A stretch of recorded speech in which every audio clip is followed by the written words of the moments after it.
You are watching CIOTV by Enterprise IT World, a production of Accent Infomedia. In our first panel discussion of the day, we will discuss the future of data centers. Please welcome Mr. B.S. Rao, SVP Marketing CtrlS. He is going to be the moderator for this panel discussion. And also please welcome our other speakers in this discussion, Mr. Manoj Paul, Managing Director, Equinix India, Mr. Piyush Somani, Managing Director and Chairman of ESDS Software Solutions Limited, Mr. Nikhil Rathi, Founder and CEO of Werks India, and Paresh Shetty, President Sales, C4C and CtrlS. A warm welcome to all of you. And just a reminder to the moderator, Mr. Rao, that this is a 40-minute discussion. We request you to please keep to the time, and if possible, spare about 5 minutes so that if there are any questions, our esteemed speakers here can take them up. Thank you so much all for joining us, and I'll hand it over to you, Mr. Rao. Anisha, thank you very much, and a warm welcome to the ladies and gentlemen. Future of data centers is something which every one of us wish to know as an IT leader. There is data explosion, and over the next 35 to 40 minutes, the esteemed panel will discuss about how the future of data centers is going to be. So let me take the opportunity to invite the elite panel. We have Mr. Manoj Paul. Welcome, Manoj. Manoj Paul is Managing Director of Equinix India. Let me also welcome Mr. Nikhil Rathi. Hi, Nikhil. Mr. Nikhil Rathi is the founder and CEO of Werks India. And we have Mr. Paresh Shetty. Hi, Paresh. Mr. Paresh Shetty is the President Sales for CtrlS Data Centers. And my friend Piyush, Mr. Piyush Somani, he is the Managing Director and Chairman of ESDS. So warm welcome to all of you. And one of the first things that we all want to know is how are technologies such as artificial intelligence, IoT, 5G likely to shape the future of data centers? So let me go to Paresh.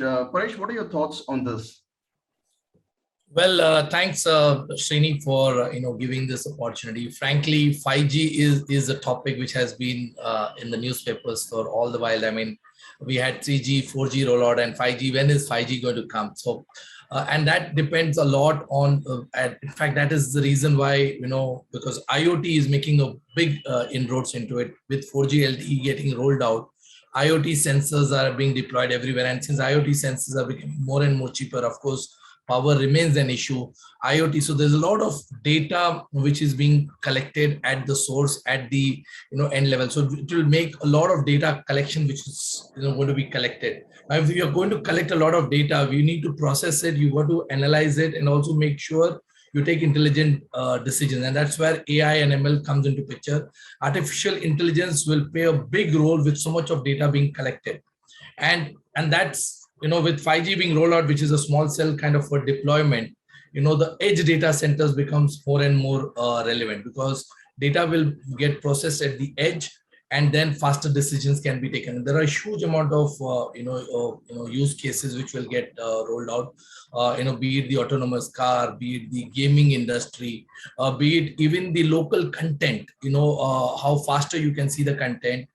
Even on the financial institutions, the trading algorithm or faster. Imagine, user profiles could be there at the edge and faster decision making could be done.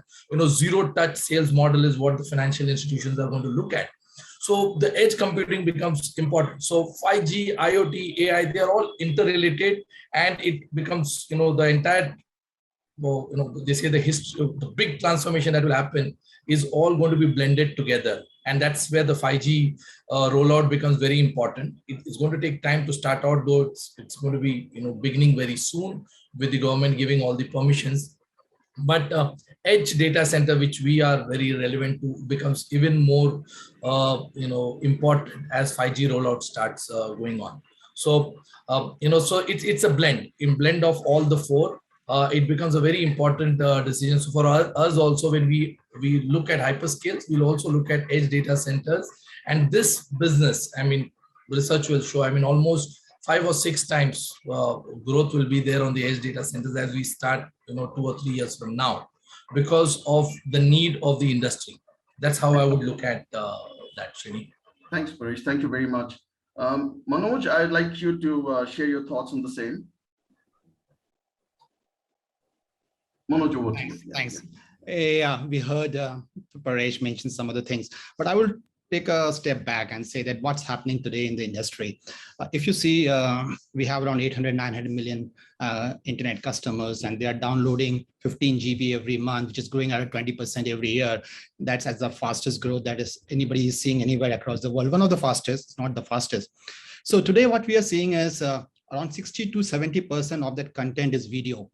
And this video needs to be stored, processed, distributed, which needs a lot of compute and storage, and that is fueling the growth of the data centers, because it's either being done by the OTTs and the social media companies, or it's happening at the cloud. Both of them need data center space.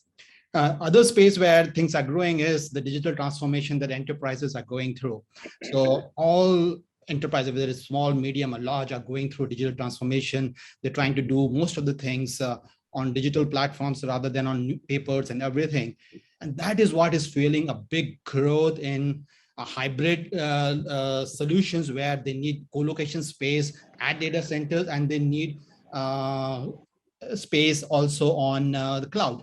And cloud also is one of the biggest customer of our data centers. And because you understand that, we all know, and today in India, around 45% of the total co-location space is being consumed by cloud service providers. In the last 2 years, it has been 60-70%. Right. Now, what is going to happen in future is a little different, as this trends will continue to grow.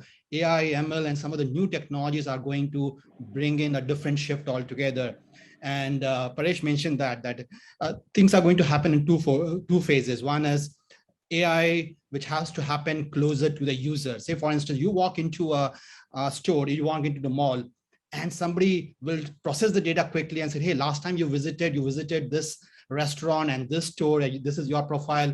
And they will immediately give you some, hey, there's a discount on a competitor restaurant and competitor, maybe an apparel company or something like that. All that has to happen closer to the user. That's what is going to fuel the growth of edge data centers. However, a big part of AI/ML may not necessarily need to be closer to the user. Say, for instance, a bank is analyzing the spend of a consumer, or analyzing trends in their branch and trying to find out frauds, or the government is trying to find out whether B.S. Rao has bought a 5 crore rupees worth of car, and has he paid tax which is equivalent to that or not.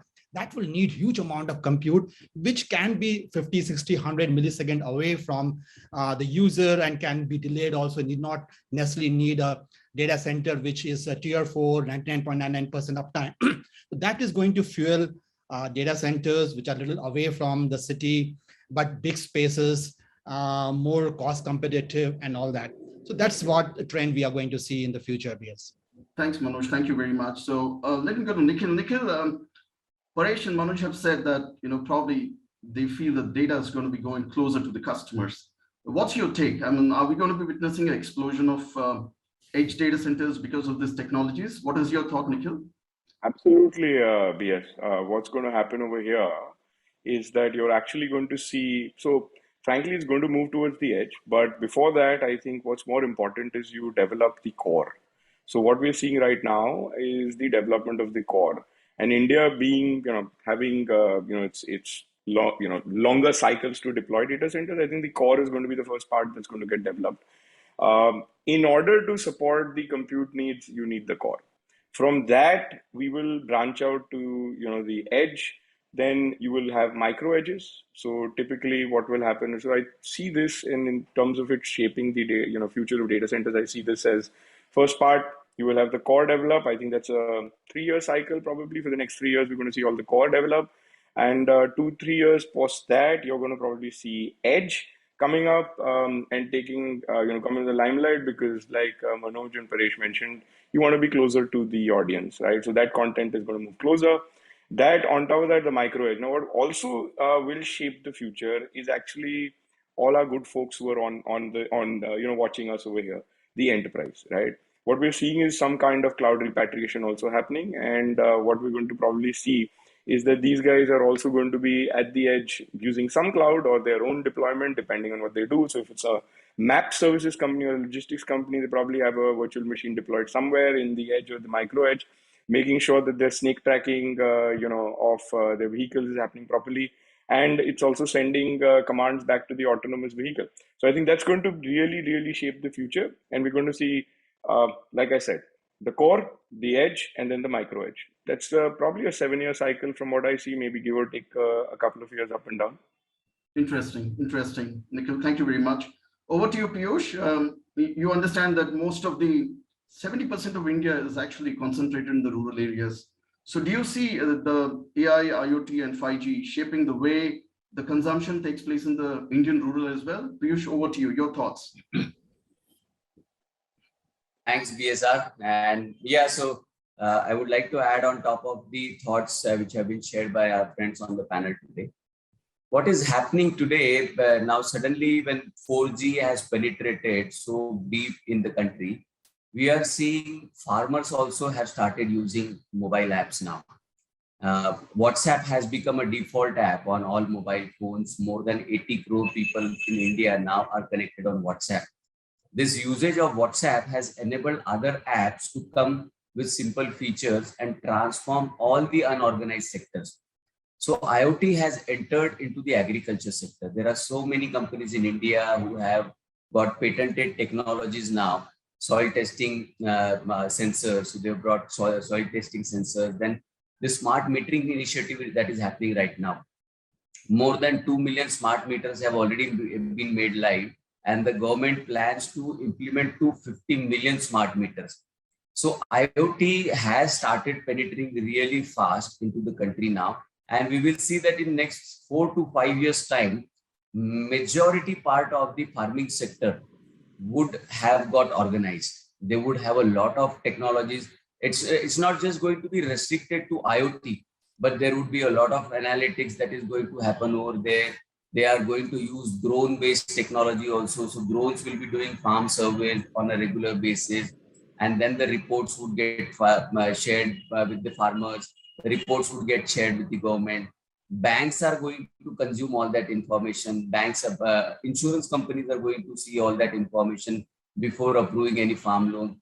So there is a massive change that is happening, and all of that is going to bring a lot of data on data centers, on cloud platforms, and at certain locations. Now, let's say for defense, when there would be drones flying very close to the border areas, that entire swarm of drones, they will send data to the edge data center, because they cannot actually directly communicate with your master data center, which would be running in Mumbai or Bangalore or Delhi.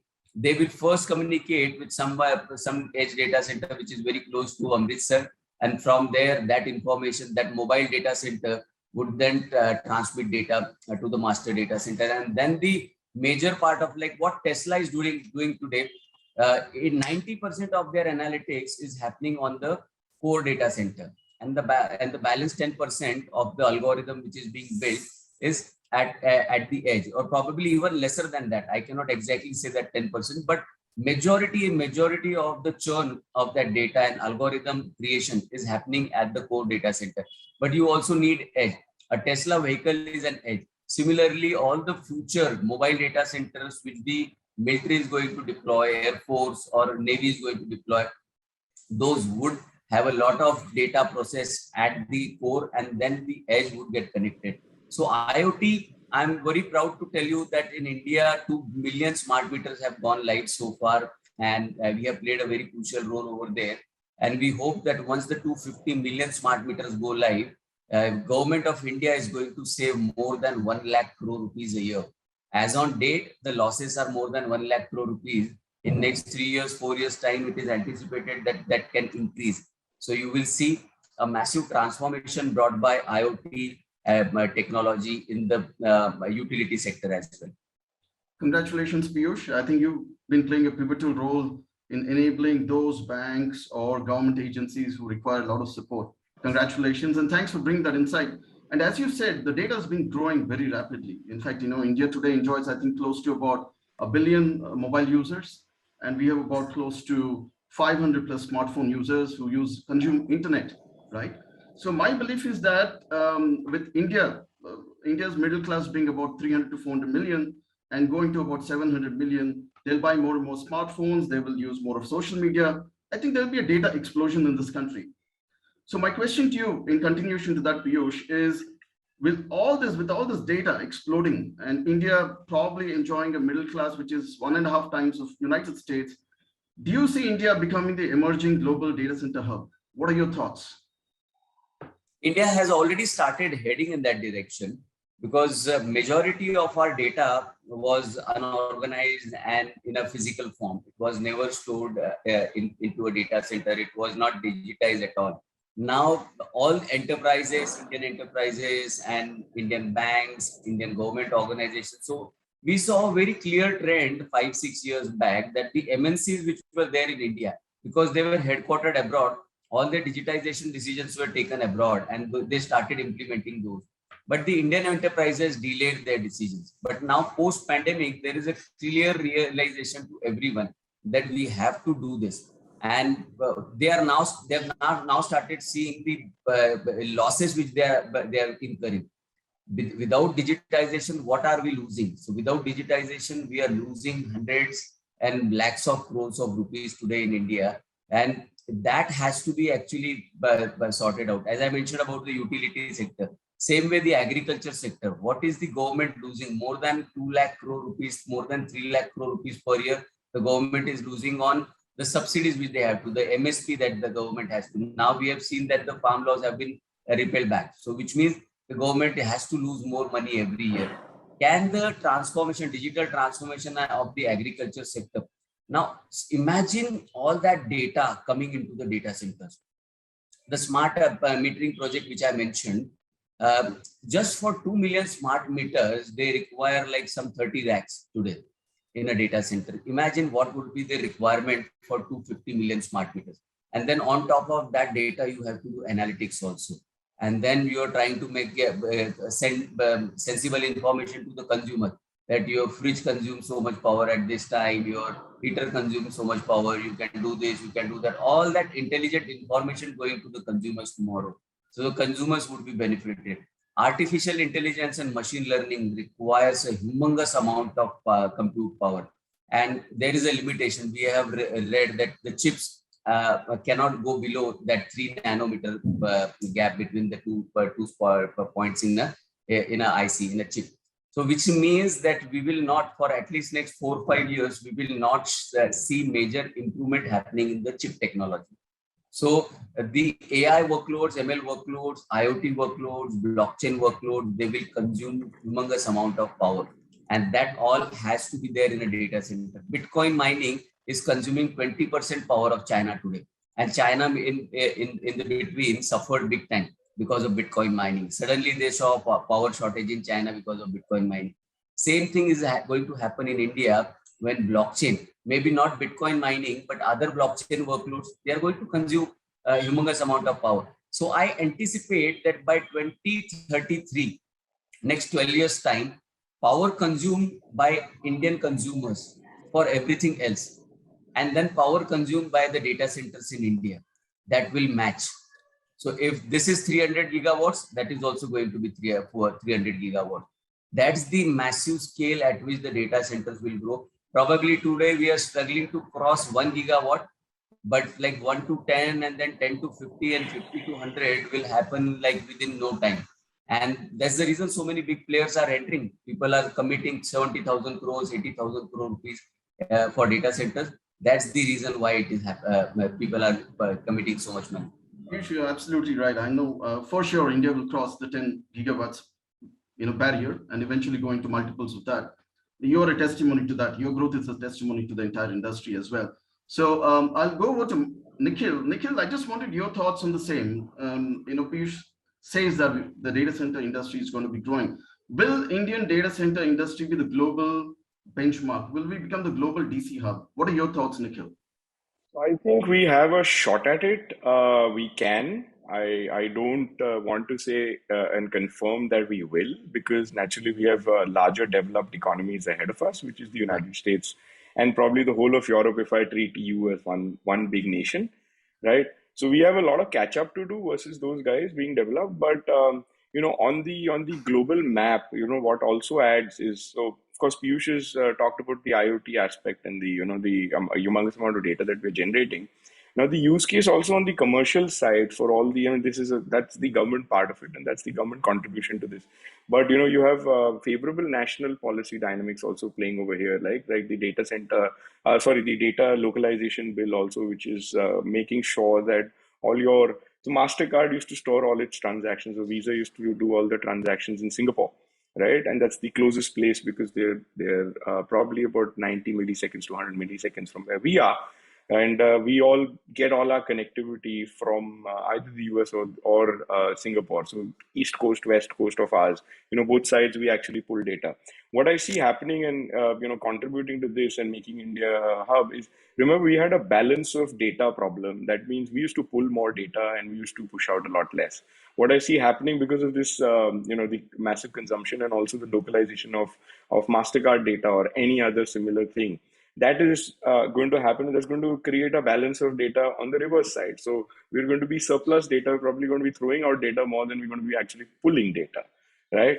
And this will enhance the data center aspect also, because naturally you're going to do all that. Enterprises are going to run their compute. Like, let's say, for example, an enterprise wants to integrate with MasterCard, right? They can do it locally now, and that data will happen locally. And that processing will happen locally. MasterCard will process it locally. The enterprise will process it locally. The e-commerce and all of that transactions that our burgeoning population is actually putting on, that is also happening locally, which is what is driving the cloud demand. So India becoming a global DC hub, yes, we have a shot at it. I think we have a fair shot because of our population. As we develop, as our pockets go deeper, as our consumers spend more, and as we consume more data, which Manoj had also hinted on as well in the start, right? We are unmatched. I mean, we've got all the submarine cables landing in either in Mumbai or Chennai, all of that. And remember, our neighbors, right, are also going to consume our data. So Sri Lanka, I mean, Tamil movies and what, they'll watch us. Right. I don't want to talk about another neighbor, but then Nepal and and Burma and all of these others, they actually consume a lot of Indian data. So we're going to actually push out data to these places, and that's going to be including the Middle East. So think of us. That's why I said hub. Yes, we could be another Singapore, and then Singapore has actually put in a moratorium as well. So due to climate change problems and the fact that they cannot deploy any more data centers. So that is also spurring on the movement that where is the next most stable location, which also provides that bucket of mercury to support the data center. And when I say bucket of mercury, you take 3 buckets: water, alcohol, mercury. Throw the ball in each one of them, where it'll drown, where it'll stay up. So mercury will support that, and that is the ecosystem of our enterprises, our companies, our consumers, right? Which is going to drive us to make sure that the data centers grow.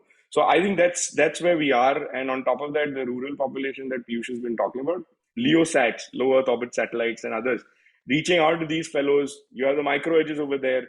Boom. That's your shot at it. You can take the medal. So I think we have a great shot at it. And I think and the growth is happening, and all our industry stalwarts are actually working towards that. Yes. Thanks, Nikhil. Thank you. It seems like the temperature is soaring. So let me go over to Manoj. Manoj, what are your thoughts?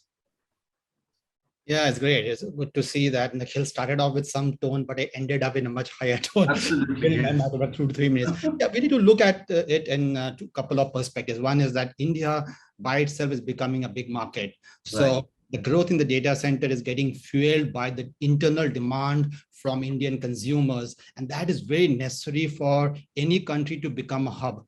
So let's not talk about becoming a global hub. Let's start focusing on becoming a South Asia hub. And I think that itself would be a big achievement for us. And there are many changes that are happening, and Nikhil alluded to some of them.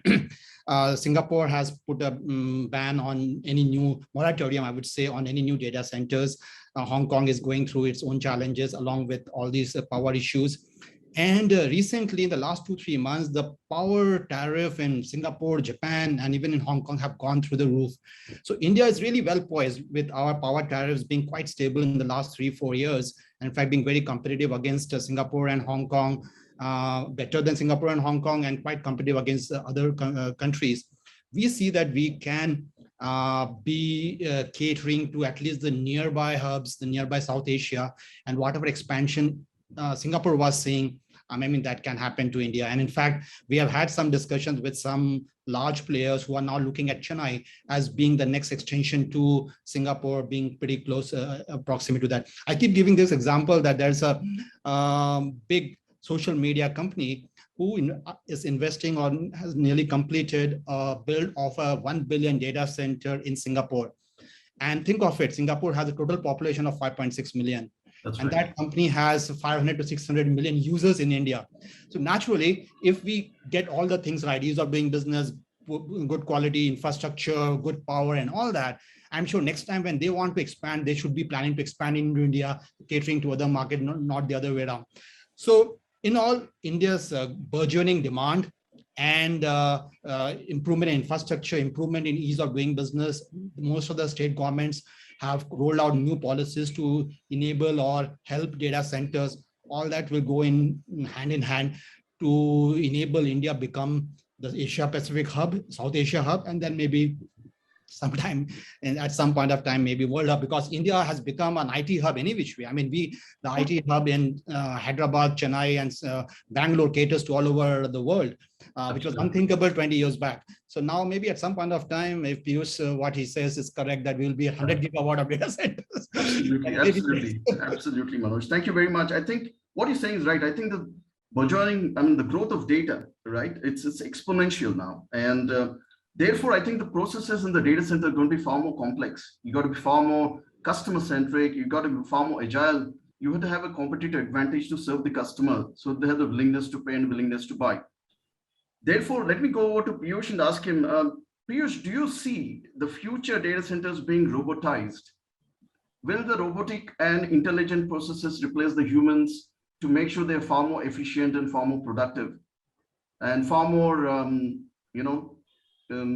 oriented towards customers? So what are your thoughts? Will we see robotized data centers in the future? How real is this? Over to you, Piyush. Yeah, so it has already started happening. We recently launched our Bangalore data center, and we got the control panels, the power control panels which are required in the data center have been designed in such a way that we do not require electricians or electrical engineer on site. Like once in a month, the team would come and evaluate and see. So that kind of automation has already started coming in. And I'm sure the bigger players who are there in the market, they would be bringing technology from offshore, and they would have started implementing much better technologies.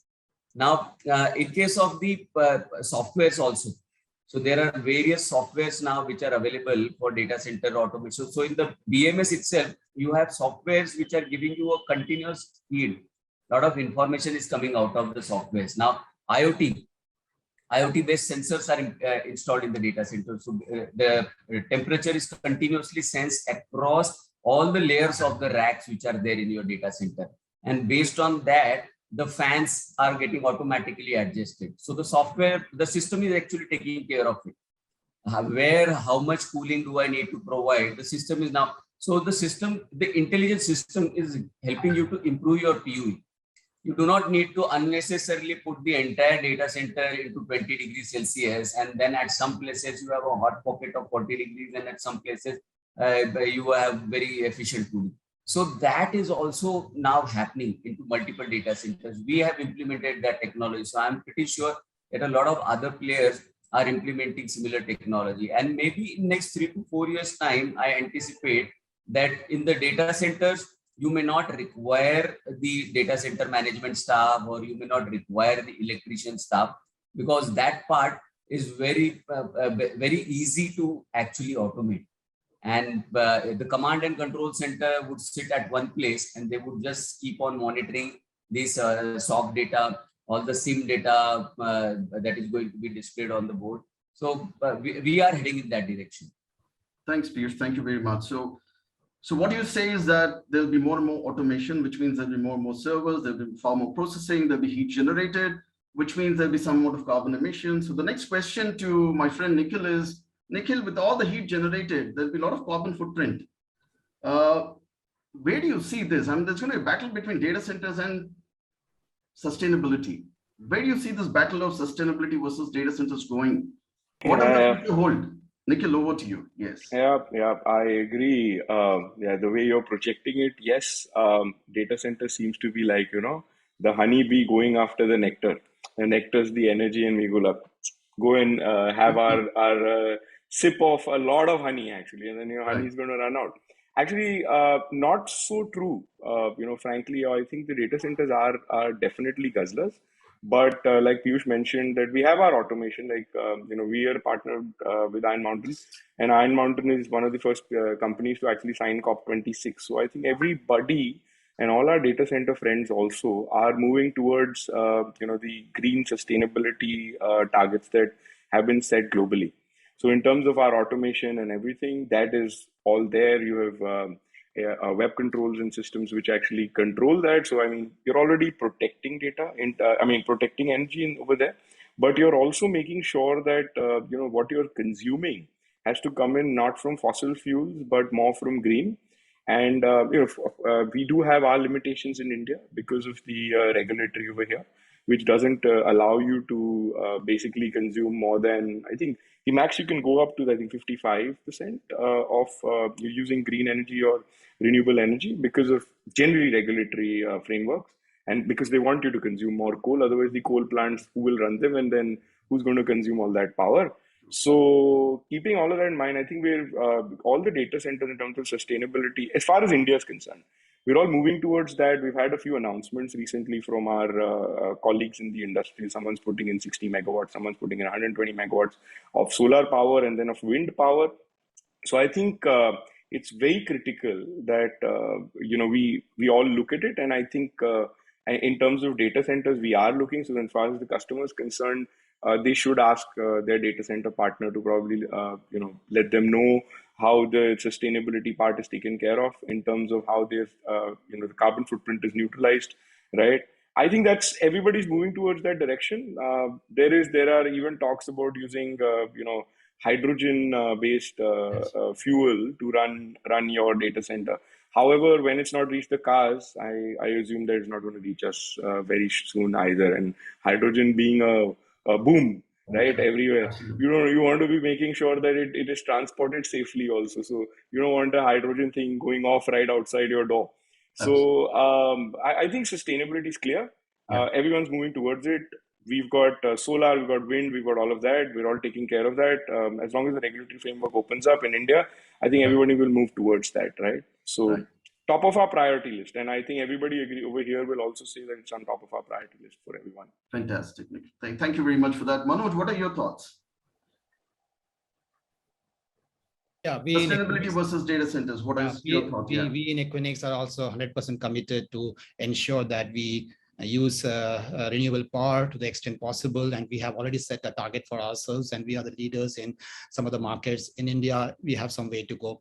But then sustainability is in two parts. One is trying to ensure that we use more and more of renewable power, but at the same time try to consume less power. So, and for that, both customers and data center service providers need to go hand in hand. Customers need to stop asking for 24 degrees. I mean, today 27 degrees ASHRAE standard is very much acceptable.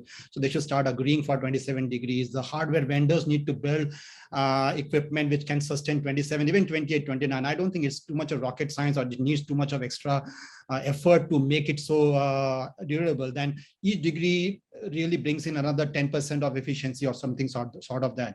So that is one area where we all need to work together, the whole industry, whole stakeholders.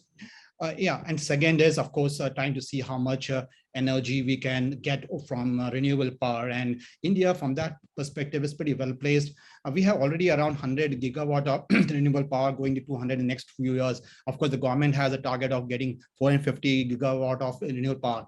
And the data center industry is only going to need 1.5 or 2 gigawatt by 2024. It's just a fraction of the total solar or renewable power that we have in the country. So India is very well placed, and that goes in again to say that India can become a hub only also on this point. But what is also more important is the the whole feeling that we are data guzzlers, that we are power guzzler data centers. But we should be telling back to the whole society that, hey, we are enabling you to save diesel, save petrol. Because of us, this session is happening over video. Otherwise, we would have traveled all the way, so many of us, to a hotel, and each one of us driving big cars, 5 kilometers per liter. Think of it, how much of energy would have wasted. So we have to see that in the whole perspective, and we as data center service provider need to educate the whole ecosystem around us, or the social fabric around us, that don't see us enemies, don't go out with placards that stop data centers. They are misusing, they are overusing the energy. I think that's another way of looking at it. Manoj, I completely agree with you. I think we are powering the economies, we're powering the lives of students, lives of patients, and whatnot in the world. So I think data centers are the enablers. I don't think they will be perceived otherwise. But yes, what you say from an energy perspective, I think there is a challenge. So let me go over to Paresh and ask a question. Paresh, what are the likely trends in energy efficiency? Because there's a growing density per rack. While Manoj says what he says, that yes, of course, data centers are the the core of the economy. But energy efficiency is also a key aspect. It's very important to contain and optimize energy. So what are your thoughts? Absolutely, BS. I mean, Manoj talked about it, and Nikhil also talked about it. Data is growing, so data centers are also growing in strength. And one of the this thing that you talked about, they are power guzzlers. But of course, as Manoj rightly said, we are saving a lot of power, and that's where it's coming to the data center. Otherwise, on-premise data centers would have done a lot of things. Energy efficiency, as we say that basically energy conservation or energy efficiency becomes extremely important, and we at CtrlS are putting a lot of might towards it. Whether it is investing in renewable powers, that's the kind of investment that we are doing. But on energy efficiency, which in data center is measured in terms of PUE, power usage effectiveness, which is basically total core of compute power versus the total power that we use. So whereas the core currently is about 36%, and the cooling is taking almost 50%, and the rest of the things is taking another 15-16%. So how do we make sure that the PUE is coming closer to 1? Though the worst could be 3, but how do we come closer to 1? In fact, we at CtrlS have got almost 80 innovations on energy efficiencies. We've done a lot of things. We've brought it close to almost 1.35, which is industry best. And we are putting a lot of might towards it. And some of the things that we have done is, using energy efficient equipment, Energy Star certified. So those are some of the things, optimize, basically the C-rack, the computerized AC things. That's where we are optimizing. The chiller plants, that's what we are doing. We are making a hot aisle and a cold aisle containment zones. So that kind of helps in a lot of doing that. Motion sensors are being set so that, light is not being used anytime. So there's motion sensors that are being there. All lights are generally LED lights. So a lot of optimizations in anywhere which we can do. And a lot of, there's huge, almost about 20-30 things that we follow to make sure the PU is reduced to the lowest, and still work is going on. It's a continuous process, because whatever energy we save, we're contributing back. So that's where we are looking at. That's the philosophy which basically Sridhar also is, putting his focus on. So that has helped us, and PUE being as low as possible is helping us. As we grow, we're going to hyperscaler growth, the way we are planning to be the global hub as well. So with that, there's a lot of focus on how we can, save energy. So energy efficiencies in that manner is helping us. Thank you, Paresh, for that. Piyush, what are your thoughts on energy efficiency? So we need to think of the future. Now, I've read some policies which have come out by one of the states in India. And they have started thinking of the future. Like, they know that the data centers will require a lot of power in the future. They are allowing data centers to enter into contract directly with power generation companies like like those who are into solar power generation, like Greenco, Renew Power, all these companies who are generating power. We can go directly do a contract with them, and the state would hardly charge a nominal fee, few paise, like 20-30 paise, for the transportation through their discom company, transmission company.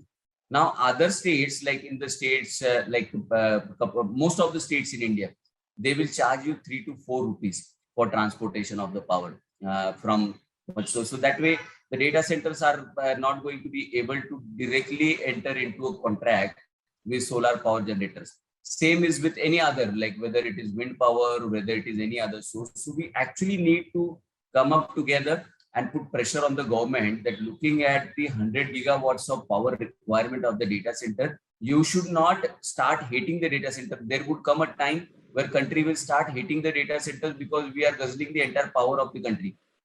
So when through solar and all those commitments, we can make the commitments to those who are going to generate renewable power, we should be allowed to directly enter into contract with them, because it is not our business to go and buy land and then on that land we go and deploy all our solar panels and everything. It's not our business model. Renew Power, Greenco, all this, there are dozens of other companies there in the market. It is their business model. We should be allowed to do a business tie-up with them. Then people should also think of a lot of innovative ways. Now, there are data centers in Bangalore which are very close to the lakes, and data centers in Mumbai also are very close to the sea or very close to the lake. The heat exchange of the data centers can happen with the water bodies. In Nasik, we are doing that. We have 7 lakh liters of water in our campus. So we are doing that. Exchange the heat of the data center with the water body. During the daytime, the temperature of that water body will not even increase by 1 degree Celsius. And during night time, it exchanges that heat with the sky, which is at minus 22 degrees Celsius. So all the heat which the water body stores during the daytime is actually given back to the sky, to the space at the night time. So through that itself, the data centers can achieve 20-25% of efficiency in their power consumption, which is required for cooling. And but then there can be many other methods also, like one of the places in Maharashtra, what they are doing is during night time, they are actually lifting water, because government of India has got surplus power at the night time. They are lifting water at the night time, and daytime they are generating power through the hydropower station. So something similar can be done when we are surplus with solar power. That can be done to lift water in the lakes. Good, Piyush. Thank you very much. I think we need innovation to contain the energy consumption. So the last question to our friends, there are 2 important aspects. I think we have a lot of cloud players, a lot of social media players who are consuming a lot of data. The future is all about how we minimize latency and make sure that the data is accessed in a quick manner. So are we moving towards hyperscale data centers? Do interconnects have a role to play? I'd like Nikhil to throw light on this. Yeah, absolutely. So I think, yes, we're moving towards hyperscaler. I mean, and you know what I should, the first part I'll take up is the hyperscaler part, right? We had the 5 horsemen which were consuming, most of the hyperscale capacity. We're talking about the big hyperscaler names, right? But what we're seeing, like I mentioned, is even cloud repatriation happening, and some of our enterprises and our BFSI segment customers are also, poised to become hyperscale capable customers as well. So we're going to see that as a boom, and because of that, that's interconnection is the key to all of this, right? Your data center is built on multiple pillars, which is 5 main: land, building, cooling, and then manpower, and the most important part is the connectivity. If you don't have connectivity, what's the data in the data center doing there, right? It's just a vault. So the idea is that interconnection plays an extremely important role. What we see happening is multiple IXs have come in, and these IXs internet exchanges have actually grown. A lot of data peering and other things have reduced latency. We've seen a few exchanges in our facility as well, and the others as well. And what is that going to do is it's going to reduce latency to enable for the client to be one hop away. So his application is a hop away from the other place which is going to be working on that application, or what that data exchange is going to actually happen. So that, with the idea that there's going to be hyperscale, and then the hyperscale guys, including our enterprise guys who are moving towards the hyperscale as well, them working with another enterprise. So let's say government also, right? All of these require the lower the latency, the better, including all the 5G and all that. That's why we're talking about edge. But in terms of hyperscale, the interconnection definitely does play a key role. And I see interconnection basically becoming more and more pervasive, That means enterprises will be, right now we have ISPs and content providers and others doing interconnection, but I think that will become more and more pervasive with the enterprises actually connecting in. We already have government also probably connecting in. So with all of that, the latency reduces. It's like a snowball effect, right? Interconnection drives more lower latency, improves application, improves consumption, increases data centers. So snowball, snowball, snowball, and hyperscalers on top of that. It's an avalanche after that. So that's it from me. So you have that. It's all related. Everything grows to allows the other thing to grow. Sure, I completely agree with you, Nikhil. Thank you very much. Paresh, your thoughts on the interconnects and the hyperscale data centers? Are you seeing a combination of this being a driver in terms of the consumption and customer satisfaction? Absolutely. We've seen that interconnections and hyperscale is going to become the key moving forward. And the entire acceleration started during the pandemic with all the on-premise data center moving towards the centralized data centers. And initially the data centers were trying to be modular, trying to become, few megawatts of data centers where that is what it is. But right. Once you get into the hyperscalers, you get the advantage of real estate, you get the advantage of power, you bring in a lot of efficiencies which you can pass to the customer. And when it's basically a wholesale versus a retail kind of a thing. And the entire ecosystem is developing. So hyperscaler is going to be the key. And, India is going to become from a 7 billion to a 14 billion market size in India, from a 7.5 million square feet to a 15 million. So once this kind of growth is coming in, so, it's going to be the hyperscales who will play a key role. And this has happened in multiple countries, be it Thailand, Vietnam. We've seen they started off with small megawatts of data centers, but then they grew up with the kind of demand growing in. And in India, like, Manoj, Nikhil, Piyush has talked about it, the way government is also supporting and the way digital transformation is going to take up, this data is going to be very high. And you got to be, big scale to, provide to the consumers of India, so be it government or be it the enterprise. Thanks, Paresh. So, Manoj, coming to you, I want your thoughts on this and final comments from your end. Yeah. 6 million of our on-premise data centers still there, and they're likely to move to the hyperscale. So what do you think? Will the interconnects and the hyperscale data centers be the reality? Do you think it's a compulsion? What are your thoughts? Yeah, the hyperscaler story we have already discussed, and that's what is fueling the growth of data center industry. What is more important, and especially in Equinix fund, where we have 10,000 enterprise customers all across the globe in our 233 data centers, we see they interconnect with each other and with carriers in a big way, which is not so much happening in India, but we believe it's soon start going to happen. And today, for instance, a bank, say HDFC Bank, today they connect to maybe 1 or 2 carriers or 3 carriers, and everybody has to connect to them through those 2 or 3 carriers. Very soon, you like to see them connect to the internet exchange so that they have redundancy. But at the same time, if suppose you are working from home and you are connected to a cable operator, you go a single hop and connect to the HDFC server rather than going through Airtel or Digital.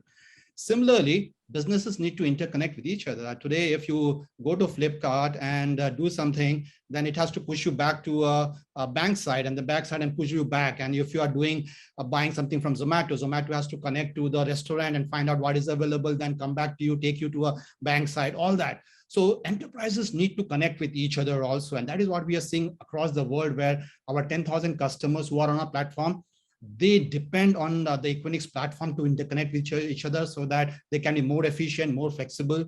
And that is what is going to happen in India also. We have not seen the internet, the interconnection being leveraged by enterprises, by the government, and that is going to fuel further growth within data centers. And when enterprises go to select a data center, they're not going to say, hey, whether you have cooling, whether you're tier 4 and all that. That will be taken for granted. They will be asked, hey, at your data center, can I connect with multiple cloud service providers? At the flick of a button, can I go onto the net and then upgrade my interconnection to the cloud from 1 gig to a 10 gig in matter of few minutes? Those are the things which are going to evolve and going to decide where the growth is going to be. Yeah, Manoj, thank you very much. I think it's a collective responsibility of the industry to make sure the customer has a good experience. I completely agree with you. So just to sum it up, Anisha, another 1 minute, and I think we're done. So I'll sum up what we discussed, ladies and gentlemen. We have CIOs on the other end at CIO 1000. The quick points is that, yes, India is going to go to the edge. So all CIO friends, you will find solutions at the edge wherever you're in the tier 2, tier 3 city, your factories, etc. will access data far more quicker. Will India become the global data center hub? Perhaps in the long run. In the short term, we'll probably become a regional hub. Third, will we get robotized? Perhaps yes. I think we'll see intelligent data centers bring in efficiencies to the customer. Will we be nice to the planet? How sustainable will we be? I think green data centers is the future. All of us agree that green data centers is going to be the future of this industry. Energy efficiency, of course, is the key aspect. Interconnects play a very important role to make sure customers have what you call a good experience while they actually work on an application. Hyperscale data centers is a necessity. So with this, friends, thank you very much. Manoj, Nikhil, Paresh, Piyush, for sharing your thoughts. It's been wonderful interacting with you. You patiently answered all the queries. I think the audience will certainly have answers for the questions that they've had in their mind. Thank you very much for joining me. And thank you very much. Have a great day. And over to Anisha. Thanks for being so nice to us, being gracious and granting us a few more additional minutes. Have a great day. Thank you very much. Thank you so much, BS. Bye. Thank you. Thank you. Thank you, everyone. Cheers. Thank you, Mr. Rao, and thanks to all our speakers for sparing the time to discuss this very important issue of the future of data centers.